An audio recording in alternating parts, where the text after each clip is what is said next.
வணக்கம். இன்னைக்கு ரொம்பவும் சுவையான, ஈஸியாக செய்யக்கூடிய மாங்காய் தொக்கு எப்படி செய்கிறதுன்னு பார்க்கலாம். நான் 3 பெரிய சைஸ் மாங்காய் எடுத்திருக்கேன். இது வந்து 1/2 கிலோவுக்கு மேலே இருக்கும். இதை வந்து இந்த மாதிரி கொஞ்சம் குட்டி குட்டி சைஸாக கட் பண்ணி வச்சுருக்கேன். ரொம்ப குட்டியாக வேண்டாம், கொஞ்சம் பாதி பாதியாக கட் பண்ணி வச்சுக்கலாம்.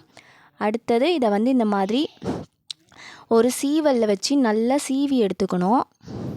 தோலோட சில பேருக்கு சீவலாம், அதுவும் நல்லாயிருக்கும். தோல் கொஞ்சம் கசக்கிற மாதிரி இருந்தால் நம்ம வந்து தோலை வந்து நீக்கிட்டு இந்த மாதிரி நல்லா சீவி எடுத்துக்கலாம்.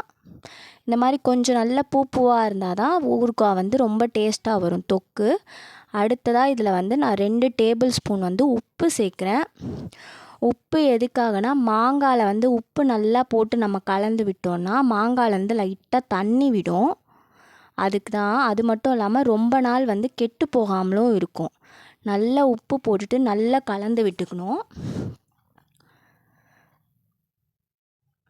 நல்லா கொஞ்சம் கூட விடாமல் எல்லா மாங்காவோட எல்லா இடத்துலையும் படுற மாதிரி உப்பு போட்டு நல்லா கலந்து விட்டு ஒரு 10 நிமிஷம் வந்து அப்படியே விட்டுறணும். நல்லா கலந்துட்டு அப்போ தான் மாங்காயிலேருந்து அதுவே நல்லா தண்ணி விட்டு வந்துடும். நம்ம தொக்கு பண்ணும்போது நம்மளுக்கு ஈஸியாகவும் இருக்கும். இப்போ நான் ஒரு பாத்திரம் வச்சுட்டு அதில் வந்து 2 டேபிள் ஸ்பூன் வந்து வெந்தயம் சேர்க்குறேன். ஏன்னா இப்போ வந்து நம்ம இதை வந்து கொஞ்சம் வறுத்துட்டு பொடி பண்ண போகிறோம்.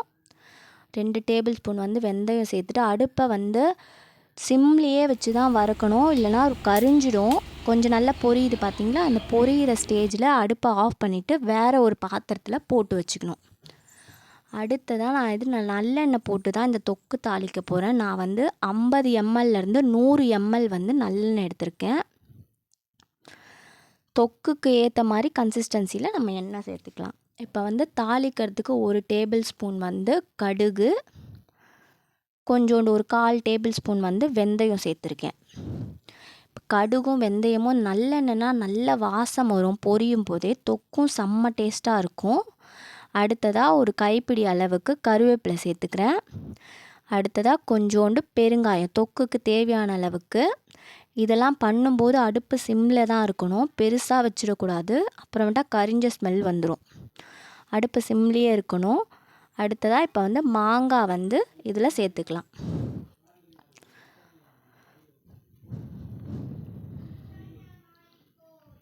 கொஞ்சம் மாங்காய் நம்ம தொக்கு பண்ணுறதுக்கு ரொம்ப பச்சை மாங்காவாக எடுத்துடாமல் கொஞ்சம் லைட்டாக பழுத்த மாங்காய் மாதிரி எடுத்தோன்னா தொக்கு நல்லா இனிப்பாக கொஞ்சம் நல்ல டேஸ்ட்டாக இருக்கும்.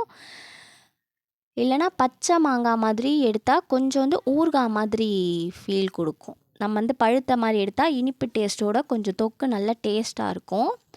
இப்போ வந்து நம்ம கை விடாமல் நல்லா கிளறிக்கணும், இல்லை பாத்திரத்தில் வந்து ஒட்டிக்கும்.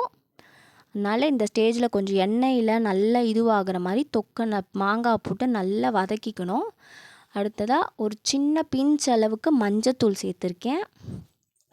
அப்புறமேட்டா சிவப்பு மிளகாத்தூள் வந்து நான் 2 டேபிள் ஸ்பூன் சேர்த்துருக்கேன். உங்களோட காரத்துக்கு ஏற்ற மாதிரி சேர்த்துக்கோங்க.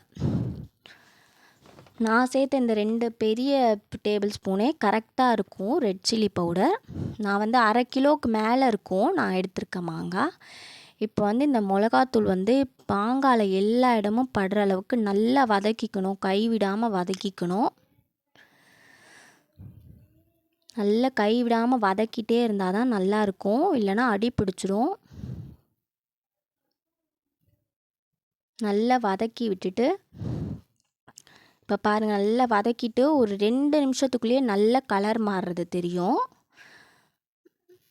அடுத்ததாக இதை ஒரு 15 மினிட்ஸ் வந்து நம்ம வேக வச்சோம். ஒரு 15 நிமிஷம் இருந்தாலே போதும். மூடி போட்டு வேக வைக்கக்கூடாது, தண்ணி விட்டுரும்.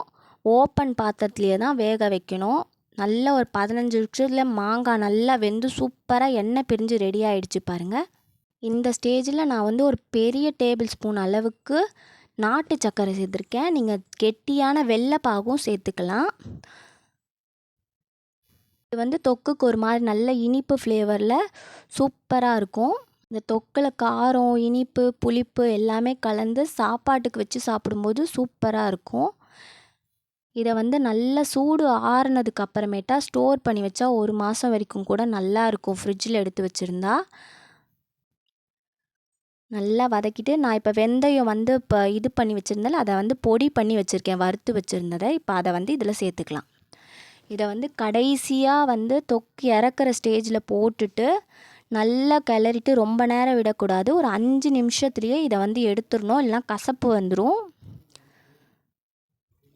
ஒரு 5 நிமிஷம் நல்லா வதக்கிட்டு நல்லா சூடு ஆறுனதுக்கு அப்புறமேட்டா ஸ்டோர் பண்ணி வச்சுக்கலாம். இது தயிர் சாதம், சாம்பார் சாதம் எல்லாத்துக்குமே ரொம்பவும் நல்லாயிருக்கும் இந்த தொக்கு. மறக்காமல் நீங்கள் வீட்டில் செஞ்சு பாருங்கள். நன்றி.